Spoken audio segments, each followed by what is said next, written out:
બિસ્મિલ્લાહિર્રહમાનિર્રહીમ. अस्सलामुअलैकुम। तो आज આપણે બનાવીશું આખા વર્ષ માટે માત્ર 15 મિનિટમાં બની જાય એવો ખાંડ વગરનો ગોળ કેરીનો ખાટો મીઠો છૂંદો। આ છૂંદો તમે દાળ ભાત, રોટલી, પૂરી, પરાઠા સાથે સર્વ કરી શકો છો। અને નાની નાની ટ્રીક અને ટિપ્સ સાથે આ રેસીપીને બનાવીશું, તો વિડીયો સ્કીપ કર્યા વગર એન્ડ સુધી જોજો। રેસીપી સારી લાગે તો લાઇક, શેર અને ચેનલને સબસ્ક્રાઈબ કરજો। તો ચાલો બનાવીએ। તો ખાટી મીઠી કાચી કેરીનો છૂંદો બનાવવા માટે અહીંયા મેં 2 ફ્રેશ તોતાપૂરી કાચી કેરી લીધી, જેની મેં આ રીતના છાલ ઉતારી લીધી છે। તો બંને કેરી મારી આ રીતના છોલાઈ ગઈ છે। તો હવે આપણે એક મોટા કાણાવાળી છીણી લઈ કેરીને આપણે છીણી લઈશું। તો આ રીતના થોડી આપણી મોટા કાણાવાળી છીણી હશે તો છીણ આપણું એક સરખા પ્રમાણમાં પડશે। તો અહીંયા તમે જોઈ શકો છો કે કેટલો મસ્ત આપણું છીણ રેડી છે।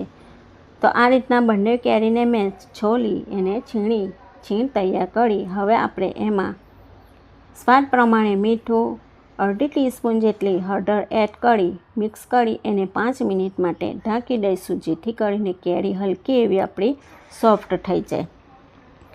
તો 5 મિનિટ જેવું થઈ ગયું છે અને કેરી હલકી આવી આપણી સોફ્ટ થઈ ગઈ છે અને છીણમાંથી મીઠાનું પાણી આ રીતના રિલીઝ થયું છે। તો હવે આપણે એમાં 2 કપ જેટલો ગોળ એડ કરી એને આપણે સરખી રીતે મિક્સ કરી લઈશું।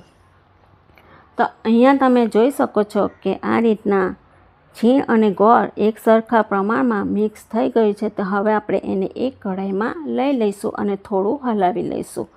હવે આપણે એમાં 2 તજના ટુકડા, 4 થી 5 લવિંગ અને 4 નંગ આપણે ખોલેલી ઇલાયચી લઈશું।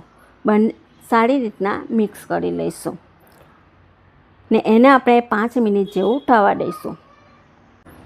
તો 5 મિનિટ જેવું થઈ ગયું છે। તો હજુ આપણે રસો થોડો પાતળો છે, તો ફરીથી આપણે એને 5 મિનિટ જેવું થવા દઈશું।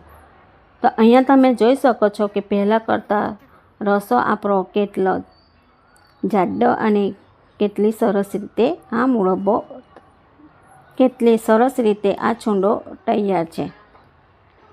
તો અહીંયા તમે જોઈ શકો છો કે એક પણ ટીપું તેલ એડ કર્યા વગર કેટલો સરસ શાઇન મારે છે અને એની ચાસણી પણ તમે જોઈ શકો છો કે એકદમ હનીની પેટ રેડી થઈ છે।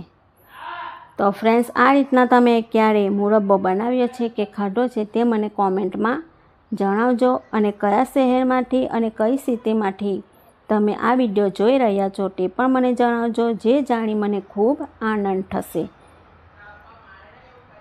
તો આ રીતના આપણો ગોળ કેરીનો ખાટો મીઠો ટેસ્ટી એવો છૂંદો તૈયાર છે।